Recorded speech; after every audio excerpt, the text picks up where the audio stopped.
I'm going to ask you to turn in your Bibles to Genesis chapter 26. And I call this Isaac's chapter because this guy's kind of stuck between a famous dad and a famous son. And this is the only chapter in the entire Bible given totally to Isaac's experience and all about him. And I subtitled this, it's a mixed bag, because he's going from highs to lows here in just these 35 verses. And I'm going to try to make some loving criticism of some of his activities, but I stand in awe and appreciation of these patriarchs that dealt with so much. And from time to time, they're just pointed out in other places in Scripture that they were so faithful and God was pleased with so much that they did. I apologize for my voice, just kind of getting over a cold.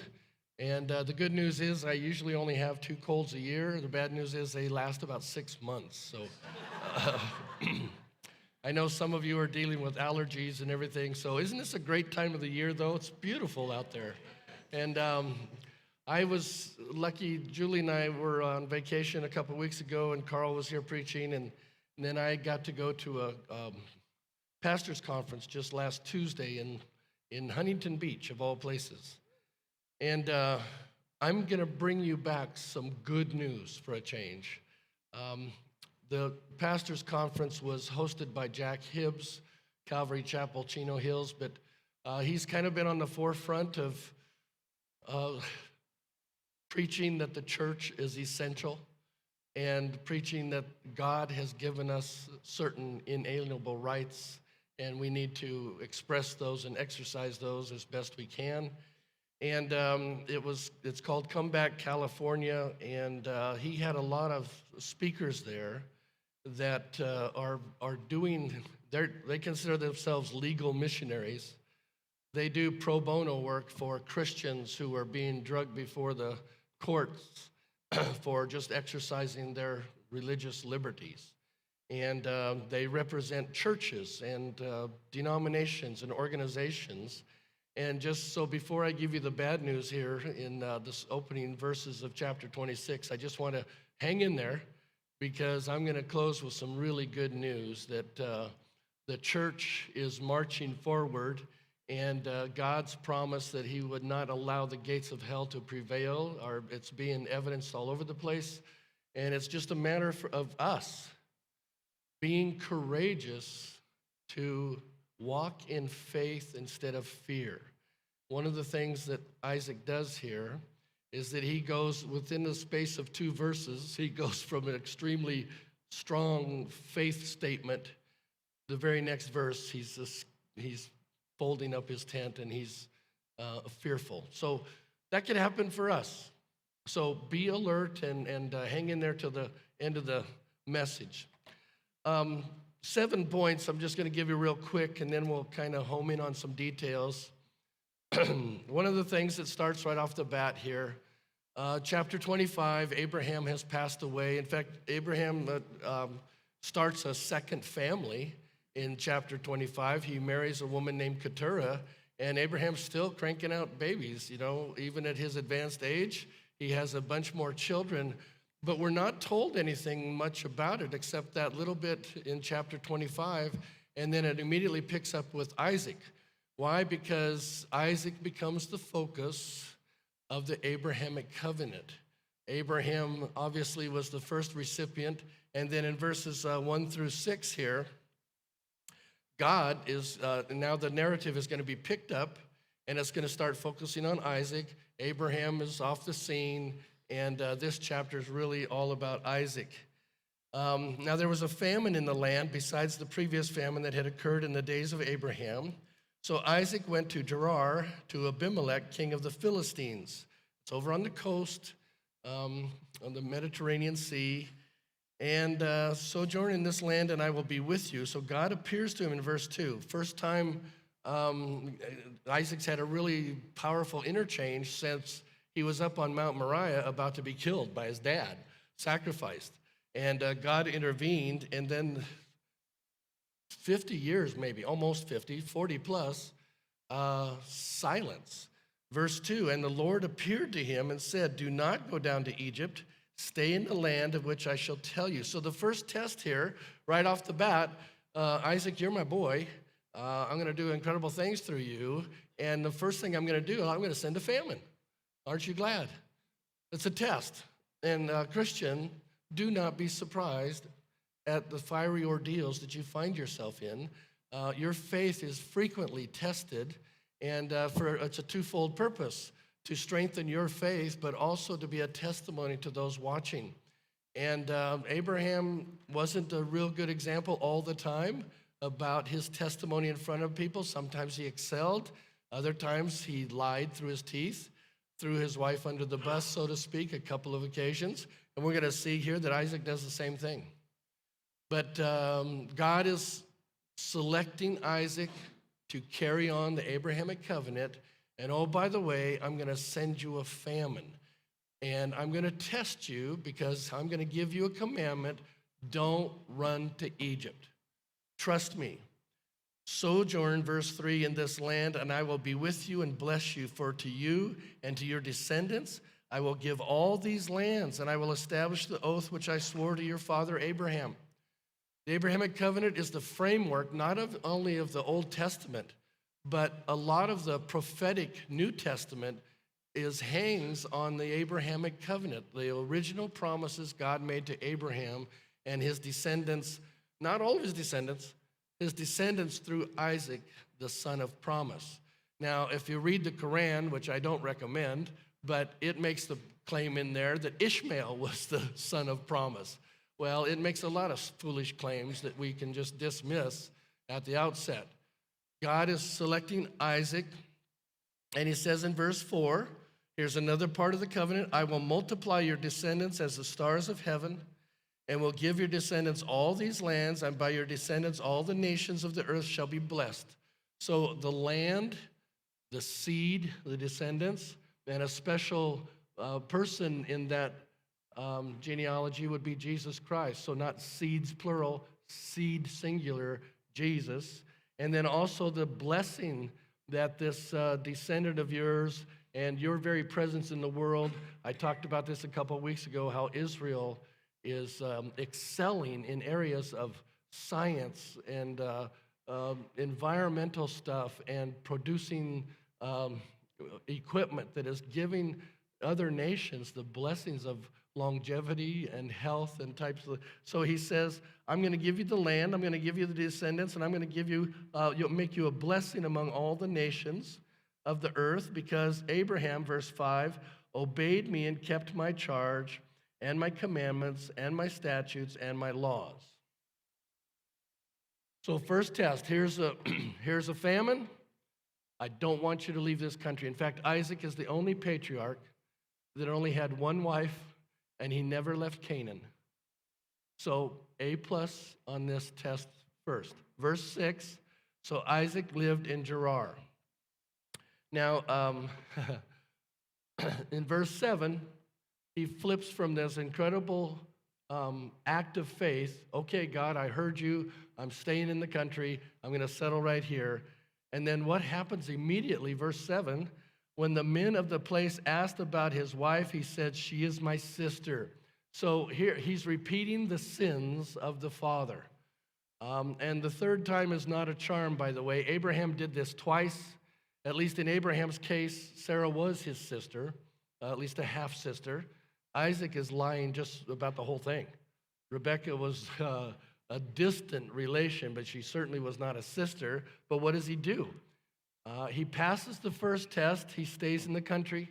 He fails miserably the next test because he reacts in fear when the men of the place asked about his wife. And this is one of the first lessons I want us to get today, is that Christians, I recognize Isaac's not a Christian, but he represents a child of God. He's a believer. And Christians today often are practical atheists. What do I mean by that? He just got a promise. I will be with you. I will take care of you. I will provide for you. I will give you all these things that I promised to your dad. And what does he do when some guys show up? He bails. Christians have promises from God. I will never leave you. I will never forsake you. I will meet your needs. I will take care of you. I will take you to heaven someday. But when pressures come, tests, what do? We become practical atheists. Now, in our head, we believe in God and we believe these promises. But when push comes to shove and we're put in a tight spot, we often act like atheists. Oh, God can't help me in this case. This problem is too big even for God. You're acting like an unbeliever at that point. And here he is. He says, she is my sister. For why? He was afraid. Now, dude, you just had a face-to-face contact with God. And God made all kinds of these promises. And what do? The fear of men is a snare. What are we doing today is that we are, instead of standing on the promises of God, we look at our circumstances, we look at our situation, and we become practical atheists. And frequently, that means we lie. Be careful, dads and moms, but we're past Mother's Day, we're heading for Father's Day. Be careful what you demonstrate in front of your children. Where did Isaac come up with this idea to lie and say, my wife is my sister? Oh, from dad. Not once, twice. Probably a different Abimelech, because there's quite a bunch of years here. It could be maybe Abraham encountered a really young Abimelech, and Isaac is encountering a really old Abimelech, but they're probably two different guys. It might even be a title instead of a name. But here's the king of the Philistines, and here's some men coming, and oh boy, there's another guy with a pretty wife. Makes him nervous. And what's he do? Well, they're going to come after me and take her anyway. I'll just lie. How embarrassing for a man of God surrounded by atheists who capitulates to their bullying and their inquiry and their pressure on him, and instead of trusting the God he just saw face to face, he throws his wife under the bus, so to speak. So he's repeating the same sins of the father. From faith to fear in 2 verses. I think that's a record. Maybe you've gone from faith to fear really quickly. I want to encourage you to stand on the promises of God. And yeah, things are falling apart out there in the world, and things are getting dicey, and people are starting to hate us. Didn't Jesus say, get ready for that? Didn't Jesus say, they hated me first, they're going to hate you?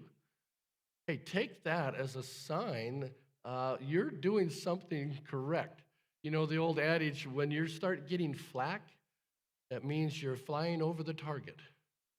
And when the unbelievers are pushing back and giving you, Christians, flack, you're doing something right. It doesn't mean God has abandoned you. God's with you. He said he always will be. But it does mean you're starting to make the enemy uncomfortable. And Vacation Bible School, young ones are going to teach you all about putting the armor of God on and withstanding the schemes of the devil. And one of the things he does, he's a liar, and he's a bully, and he wants to divide us, and he wants to discourage us, and he wants to scare us. Don't fall for it. Third thing here, we get a rebuke of the pagan king. It came about, verse 8, when he had been there a long time, that Abimelech, king of the Philistines, looked out through a window and said, that's a funny way to treat your sister. Well, that's my paraphrase, but Isaac was caressing his wife, Rebekah. Then Abimelech called Isaac and said, behold, certainly she is your wife. How then did you say she is my sister? And Isaac said to him, because I said, lest I die on account of her. Let's just stop right here. And I'm not saying this just because tomorrow's my anniversary, but I'm going to say it anyway. uh, aren't you supposed to be willing to die on account of your wife, guys? He said, well, I just thought I'm going to die here, so I'm going to put her at risk instead. Well, God intervened, just like God would have intervened for Isaac if he wouldn't have folded up his tent and acted in fear. If he would have trusted God, God would have protected his life. Didn't he just promise that? So what does he do instead? I'm going to throw my wife under the bus and let her life be at risk because mine is just too precious. Verse 10. And Abimelech said, what is this you have done to us? So an unbeliever rebuking a child of God, that is embarrassing. But it happens all the time. Why? Because we live like we're in the world. We live like practical atheists. And sometimes the unbelievers have a higher standard of expectation of us than we do. How embarrassing for the world to have to come and tell a Christian how to behave. But here he is. See, God will use anybody. God will use anybody to get the attention of his child. Isaac, you're going down the wrong path here, and I'm going to send this dude to remind you who you are. One of the people might easily have lain with your wife, and you would have brought guilt upon us. You see, even unbelievers have some standards. And so, verse 11, Abimelech charged all the people, saying, he who touches this man or his wife shall surely be put to death. Couldn't God have orchestrated that before Isaac lied about his wife? Could God not protect Isaac after he promised, I'm going to protect you, Isaac? Is God powerful enough? Is he bigger than my problems? Is he bigger than our tests? And the obvious answer is, of course he is. Verse 16, then Abimelech said to Isaac, get out of here.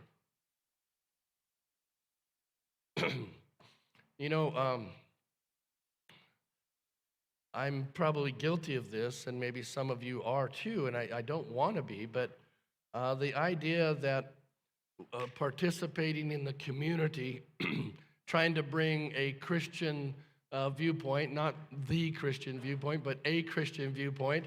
I go to school board meetings, I go here, I go there, and I'm visible sometimes in the community, and there are some people there that either from previous interchanges with Christians, or maybe they know me, they say, get out of here.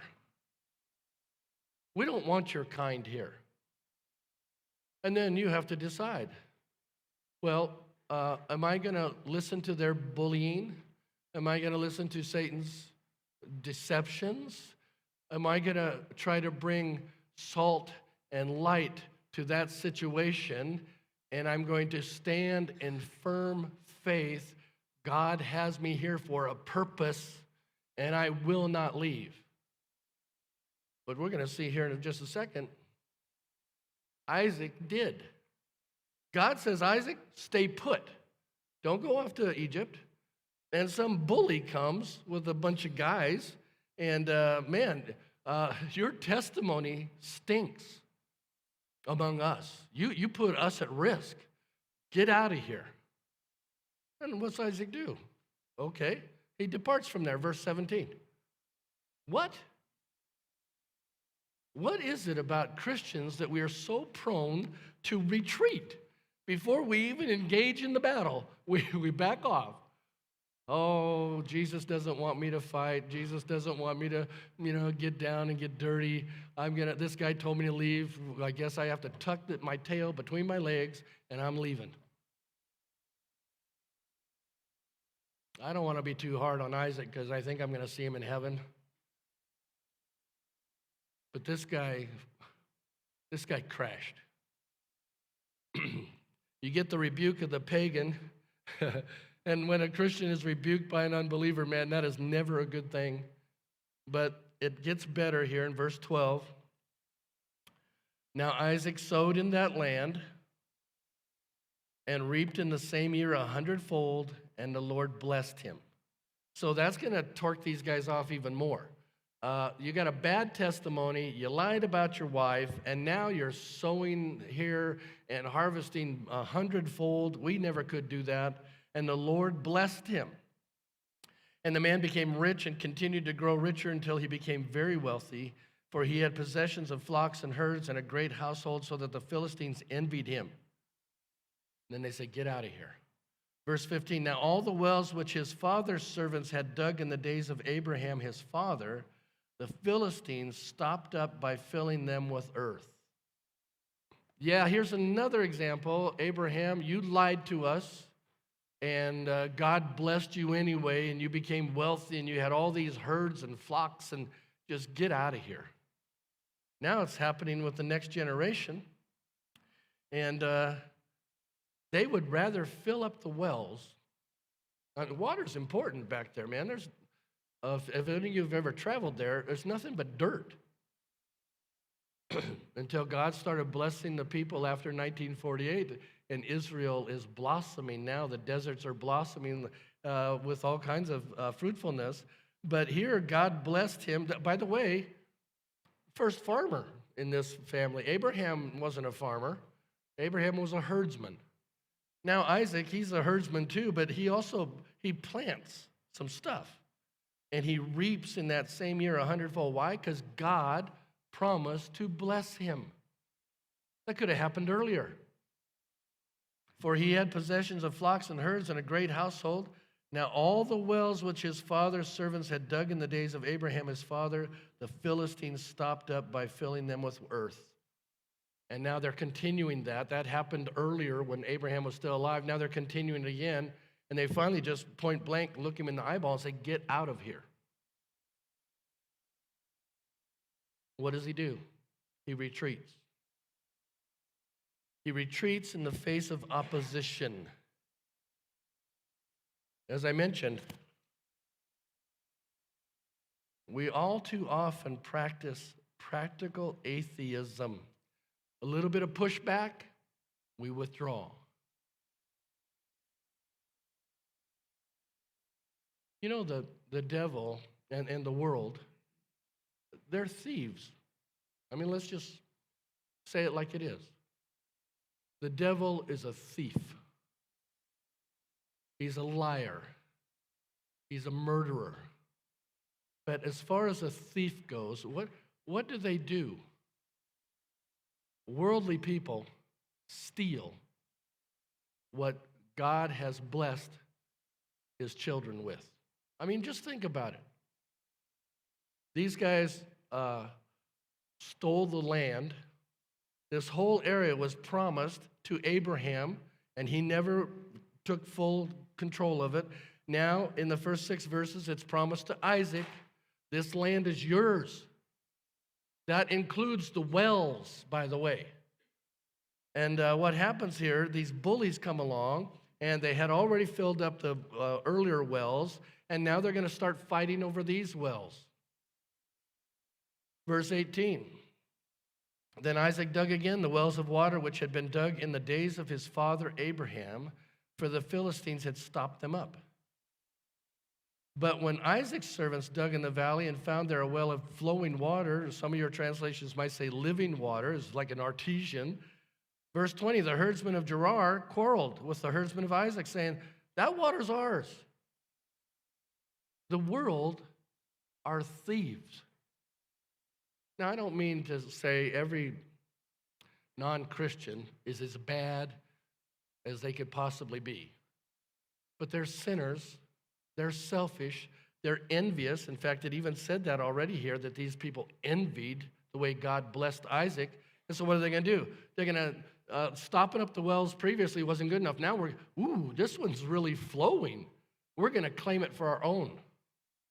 What has the devil done in our country's history? Christians started this nation. Don't forget that. The constitutional republic that was founded here was by and far majority Christians. The experiment of a brand new way of doing self-government only works for people who can control themselves. What happened? It's been stolen. Christians started universities to train people. The Ivy League, all of them were to train people for ministry, Christian ministry. What happened? The world stole them. Orphanages were started by Christians. Hospitals started by Christians. What happened? They've been stolen. Our entire medical field, the whole industry has been compromised by unbelievers who have stolen it. Retreat in the face of opposition. Bring back that song, Onward Christian Soldiers. It doesn't say backward Christian soldiers. It says move forward, right?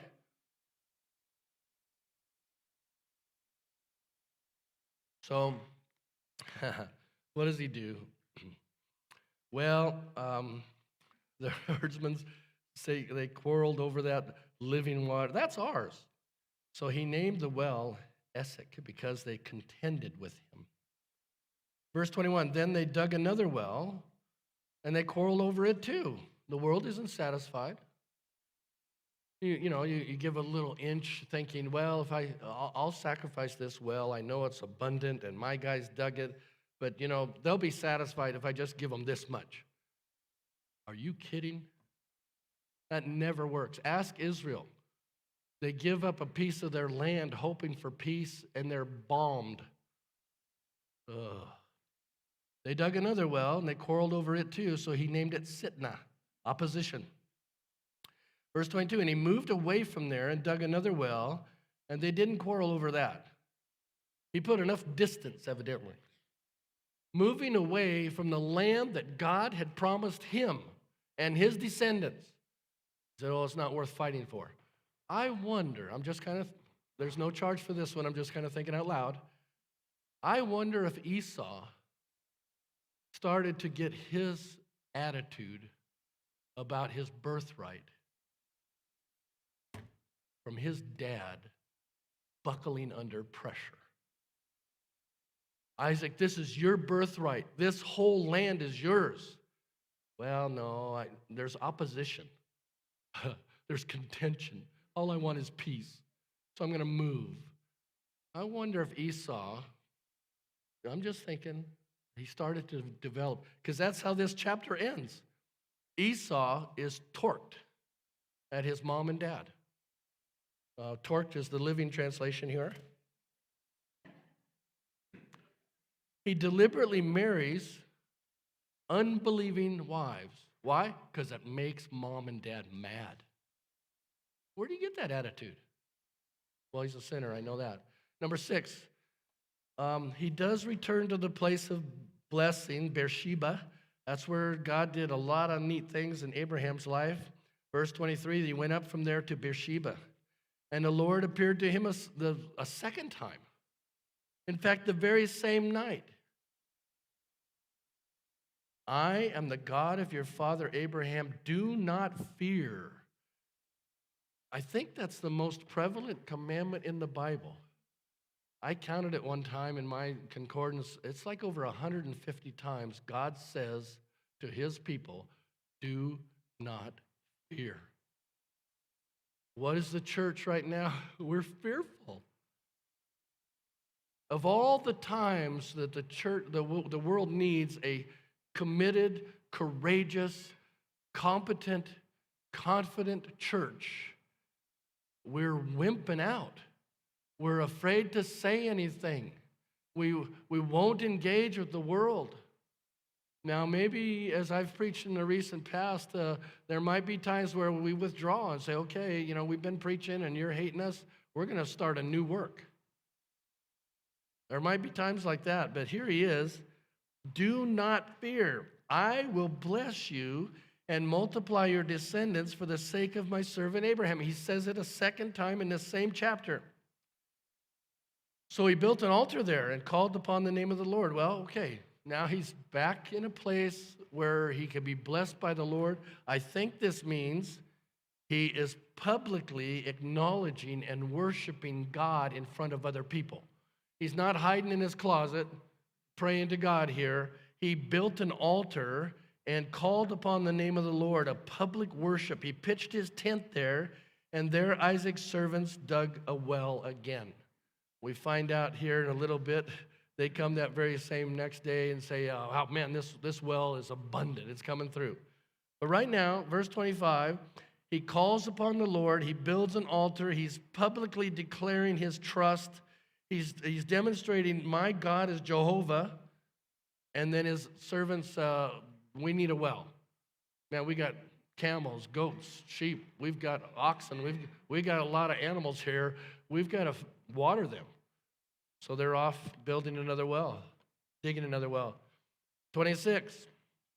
Then Abimelech came to him from Gerar, all this way now, with his advisor, and Phicol, the commander of his army. And Isaac said to them, why have you come to me since you hate me and have sent me away from you? That's verse 16, right? Full of envy, and they say, just get out of here. So he did. They're not satisfied. Now they come again. He says, what are you doing here? You made it clear you didn't want me, you didn't like me. I took my flocks, I took my family, we're out. Well, we see verse 28 plainly that the Lord has been with you, so we said, let there now be an oath between us. They're starting to get the picture here. When Isaac trusts God and God blesses him abundantly, maybe we better make peace with this guy before his God comes after us, because we messed him over. Verse 29, that you will do us no harm, just as we have not touched you and have not done nothing to you but good. Really? Stealing my wells, telling me to get out of my own country, that's doing good? They're liars. You are now the blessed of the Lord, so now we better make peace, because God's doing an amazing thing in your life. Then he made them a feast, and they ate and drank. And in the morning they arose early and exchanged oaths. Peace treaty here. Then Isaac sent them away, and they departed from him in peace. Now he's not saying, get out of my land. He's trying to accommodate and witness to them, and they've got a big feast, and hey, this place isn't big enough for both of us, but depart in peace. Now it came about on the very same day, verse 32, that Isaac's servants came in and told him about the well which they had dug. We've found water. That's not easy to do over there. And he's dug a bunch of new wells, and all of them came in full. That's a God thing. God is keeping his promise to his people. I will take care of you. I've got your back. I'm not going to abandon you. So he called it Sheba. Therefore, the name of the city is Beersheba to this day. So he returned to the place of blessing. Folks, if you found yourself compromising with the world or abandoning your faith to some degree in the face of opposition, you know what? God always allows you to come back. Repent, come back, and I'll keep my promise to you, and I will bless your socks off. Just come back. And so he's now in a place where he's now acting in faith. He built an altar. He publicly declares, I'm trusting God. Do you understand when you publicly declare, like sometimes it happens at baptisms or other times, you publicly declare, I am trusting Jesus as my Savior. You know the very next day you're going to be tested. The very next, maybe even later that afternoon. God is going to test your faith. Consider it all joy when you encounter various trials, knowing that the testing of your faith produces in your life. So next time the bully comes and says, get out of here, no, you stand in faith. You trust God. No, God told me to stay here. And you're telling me to leave. I think I should listen to him instead of you. So what are you going to do about it? I put that in there. And then here's another R, regret. Abraham, he showed favoritism. He loved Ishmael, and, you know, there was a time where he said, "Oh, I just wish Ishmael would walk before you, Lord, and you could bless him, because we don't have any other kids." And God said, "No, he's not the one. You just hang in there. I'm going to give you another son." Well, when Isaac showed up, Abraham and Sarah rejoiced. That's their boy. Ishmael got kicked out. Favoritism. Be careful, parents. Not only not lying in front of your kids, but don't you dare choose one over the other or use them one against the other. Or maybe you choose this one for a while and then you choose that one for a while and you think, well, I'm treating them even. No, you're not. You treat them the way God treats you, and you'll be a lot better off. But Isaac, we know from the next chapters, Isaac loved Esau. He's a man's man. Maybe because Isaac wasn't. And Isaac, he got led around by his stomach. He liked to eat what Esau killed and barbecued. Rebekah loved Jacob. He was a man, he's in the tent all the time. He's learning how to cook, and he's learning this and learning that. He's not much of a hunter-fisher guy. And the boys knew that. And not only Esau heard so many times about the story that Abraham sent 500 miles. He sent his servant, "Go get a wife for my son Isaac away from here. I want my son to have somebody from my family. And yeah, it's a long trip. Go do it." And Eleazar, if he's the servant, he brought back Rebekah. You'd think happily ever after. They told that story how many times to their kids? Look at verse 34. And when Esau was 40 years old, he married a local girl. And it's not just local, it's marrying a person who does not share your family values. And oh, by the way, your mom and dad don't want you to have a Hittite for a wife. So not only does he marry one of them, he marries two of them. And what happened? They brought grief to Isaac and Rebekah. Split the family. Now, in some ways, it was already split because of this favoritism and this nonsense going on. But Jacob and Esau, for the next dozens and dozens of years, hated each other. They were afraid of each other. Jacob, when it's finally time to bring his wives home, he says, "Oh man, my brother's going to be there. He's going to kill me." And look at all the deception there. Not only did Isaac lie about his wife being his sister, but Rebekah cooked up a good one, didn't she? "Here, I'll help you look like Esau, and I know how he prepares the meat and stuff that your dad likes it just right. I'll help you. I'll help you deceive my husband because I love you more than I love your brother." Oh, and let's take it one more step. I love you more than I love God, because that's what's going on here. Deception in the family, rejection of values, and the oldest boy is tricked out of the birthright. And then he goes and marries deliberately women he knows is going to make mom and dad mad. How sad. How utterly sad.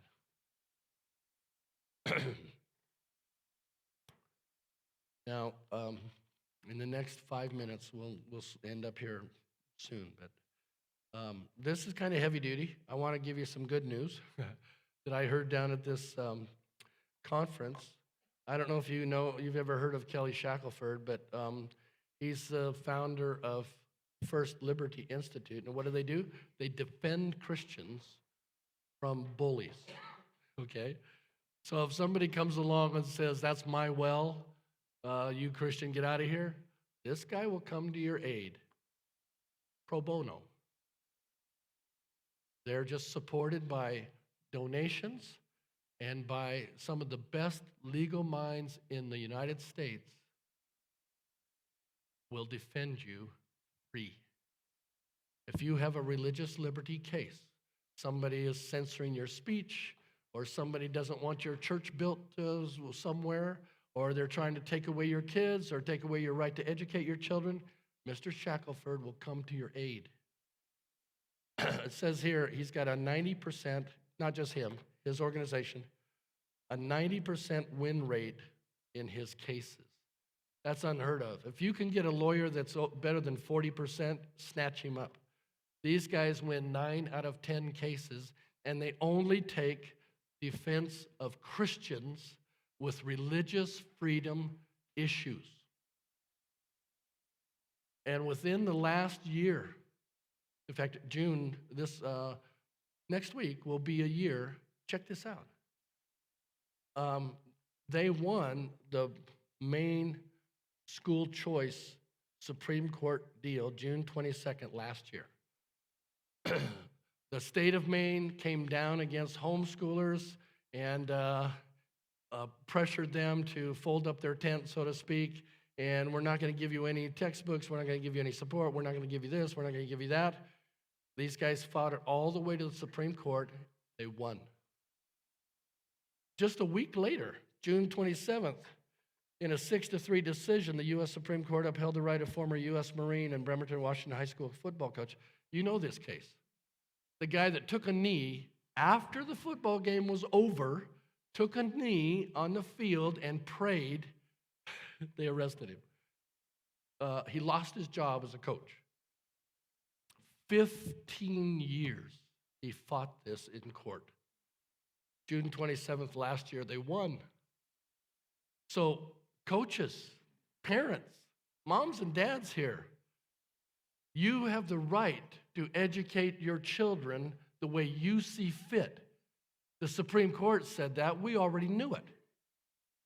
Coaches, you have the right to pray in public on the field. The Supreme Court agrees. We already knew it. But now we have a legal precedent. So I'm trying to connect here. Instead of running from the bullies like Isaac, take your rights and express them publicly, visibly, saying, I believe in God, and I'm here because I love kids, and I want to coach them, and I want to, Todd started this American Boys Leadership Academy, and a big portion of that is not just skills on running bases. A big portion of that is passing on Christian values to future leaders. That takes courage. You think it pleases God to pass on Christian values to the next generation? Of course it does. You think He's got your back? Of course He does. You think it's going to be easy? Don't be stupid. But you've got Supreme Court precedent backing you. Are they going to hate you? Maybe. If they sue you, or they hurt you somehow, terminate your job, or they fine you, or they try to limit your access to something, you've got Supreme Court precedent. You've got Shackelford, first liberty, that's religious freedom, the first liberty. You've got competent, some of the best lawyers in the world are Christians, and they want to stand for Jesus. Man. They just filed a 74-page brief filed on Monday at the 11th U.S. Circuit Court of Appeals for, get this, 2 Christian schools met in a football championship at the Citrus Bowl, Orlando, Florida. Orlando said, you 2 Christian football teams cannot pray over the loudspeakers at this football field. It's ours. It's a public football field, Citrus Bowl, owned by some university or something, I don't know. And but you 2 Christian teams that we said you could play here, don't you pray? Are you kidding?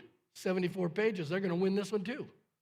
You've got friends who are taking up the fight because we have been bullied into silence. Don't put up with it anymore. This woman was down at the pastor's conference too. She was running for the chairman of the Republican Party. She got aced out a little bit there, but she is an incredibly brilliant lawyer who is in particular on the cases for voter fraud. And she's winning case after case after case. And she's a Christian. She was born in India. And India, you know, we say, well, they're a democracy. Don't believe it. They're socialist, just like we are. And their family fled, came to California, and she's winning all kinds of cases. The California Family Council, President Jonathan Keller. Check this out. The YMCA transgender policy allows naked man to shower among underage girls. That's already happened. And the YMCA in California said, we're cool with that. Wait. An adult male naked showering with minor girls. No, we're okay with that. You know, this is our well. Get out of here. I'm not okay with that. The California Family Council isn't either, taking them to court. The California revokes the funding from church feeding the poor.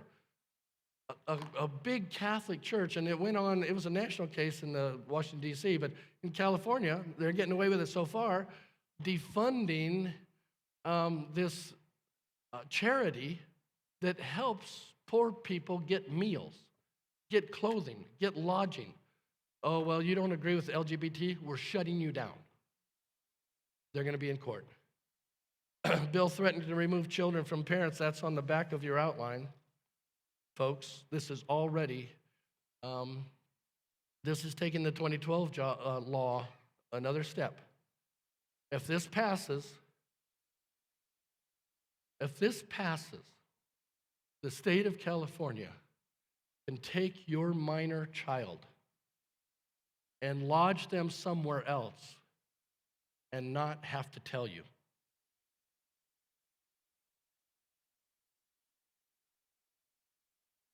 Your minor child who maybe wants to transition, and if that minor child tells the school counselor, I don't think my dad's in favor of this, snatch them away, take them off to someplace, an undisclosed location, and mutilate them without ever having to tell mom and dad that where the kid even is. No contact, no phone calls, no social media. This child is ours. Get out of here. The Biden administration's proposal to amend Title IX, again, you got some daughters playing sports, hoping to maybe get a scholarship or hoping to compete at some level, and some guy comes along with hairy legs and says, I'm a girl, I want to play, can't stop him. Well, pushback is coming. We've got brilliant lawyers doing God's work on your behalf. Don't be discouraged. Don't give up and say, oh, it's too late. Don't throw in the towel and say, well, I'll just move from the promised land and I'll go somewhere else and dig another well. No, they'll come after you over there too. Stand and fight. Brad Dacus, Pacific Justice Institute, he's spoken in our church a couple times. Prop 1 passed last year in November at the elections. 66% said same-sex marriage is cool. And so the same-sex people are saying, look at that, 66%. You know that half of the people in California, registered voters, didn't even vote? Well, I guess because Christians say, well, you know, that's not my well to dig. It's not, you know, my vote won't count anymore, or they're going to steal it, or whatever. 48% of the people, they could have reversed that easy. And a lot of those are evangelical Christians who have given up. Say, oh, it's the Lord's coming. Yeah, maybe tomorrow. But we have a responsibility to stand firm in our faith and conviction until he calls us out of here.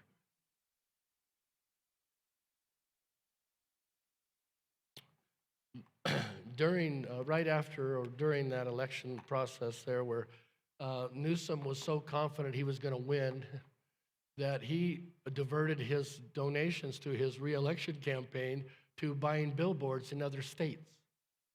And what this law, SB 442, provides scholarships. If you live in a state like Texas, no abortions, come over here to California, and you guys will pay for it. You California taxpayers, airfare, motel accommodations, paid leave from if they have a job over there in Texas and they're going to lose wages while they're over here killing their baby, you'll pay for it. Paid childcare for siblings. Isn't this ironic? You can have your 5-year-old and your 7-year-old in that room over there being watched by the state of California, while over here their baby sibling is being killed. And you guys are paying for it. Newsom was so confident, he took out these billboards. The one in Texas said, Texas doesn't own your body, you do. Come to California. We used to say, come to Disneyland. Now it's come to the abortion clinics. Well, Mississippi and Oklahoma is a little bit too biblical for that kind of a message, so they threw in Mark 12:31. Need an abortion? California is ready to help. Love your neighbor as yourself. There's no greater commandment than this.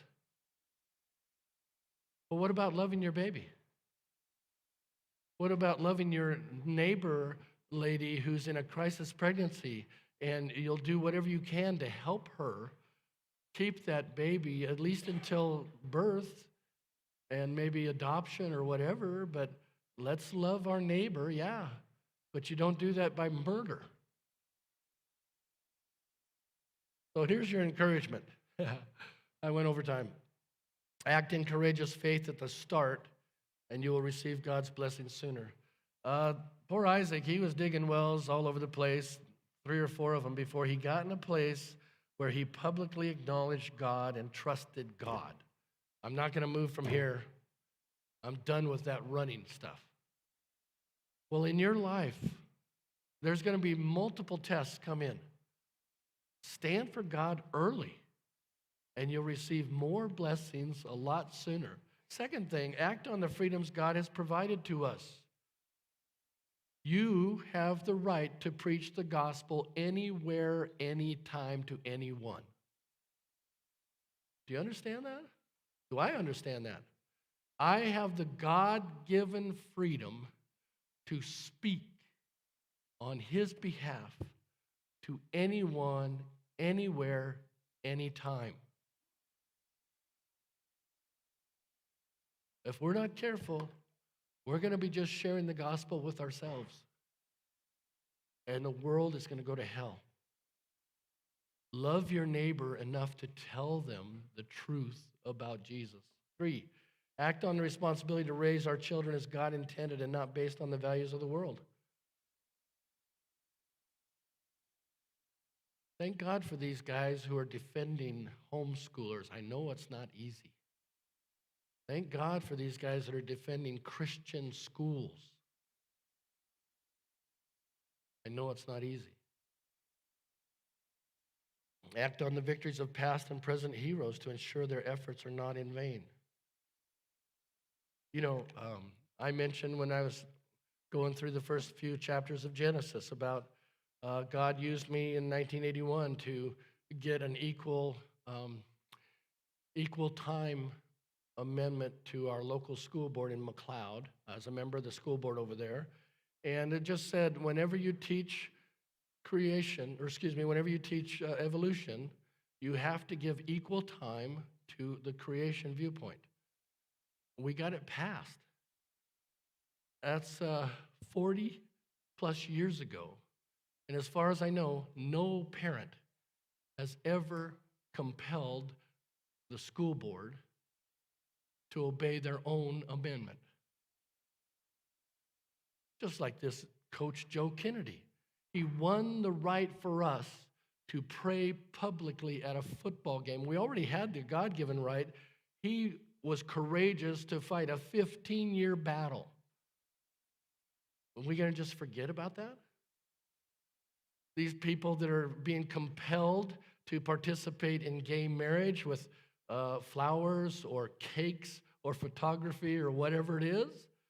No, we're winning those cases. Stand up on the shoulders of these heroes who have gone before us. They fought a good fight. Expensive, long, arduous, difficult, discouraging. They won. Last one. Act on behalf of these legal missionaries who are fighting for our God-given rights. I encourage you to financially support these guys and pray for them. The Pacific Justice Institute. Another one I didn't even mention, the American Civil, ACLJ, American Civil Liberties. Thank you. The ADF, the Alliance Defending Freedom. We have them on retainer here. In case Pastor Bill shoots off his mouth and I get sued, they'll defend me. Support these guys. They're in the thick of it, and they're winning. They got a win streak going. Why? Because they're on the side of truth. And I know you are too. God bless you.